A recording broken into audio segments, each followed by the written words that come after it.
Pure authentic হালালি কথা বলি, তো সেজন্য ইউটিউব কর্তৃপক্ষ আমাকে কমিউনিটি স্ট্রাইক গাইডলাইন দিয়েছে, মানে স্ট্রাইক দিয়েছে একেবারে কমিউনিটি থেকে।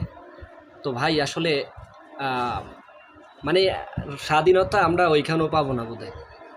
তো ইসরায়েল মানে এটা বলতে পারবো না, মানে এটা একেবারে একটুখানি হ্যাশট্যাগ দিয়ে বলতে হবে বোধহয়, বা স্টার দিয়ে বলতে হবে ইসরায়েল। এই ইসরায়েলের নামে একটি ছোটোখাটো একটি ভিডিও ফুটেজ সহ একটু কথা উপস্থাপন করছি সাধারণত। এটার কারণে আমাকে কমিউনিটি স্ট্রাইক দিয়ে দিবে 3 মাসের জন্য, তাও আবার মানে অফ দিয়ে দিচ্ছে আমাকে মনিটাইজেশনের জন্য। তো যাই হোক ভাই, আসলে আমার কাজ চলবে ইনশাল্লাহ। আর যতদিন মানে আমি এই প্ল্যাটফর্মে আছি ততদিন ইনশাল্লাহ কাজ আপলোড করব, ভিডিওস আপলোড করব। তবে সাপোর্টটা ফুলফিল দিন আপনারা। আর হচ্ছে সমস্যা নেই।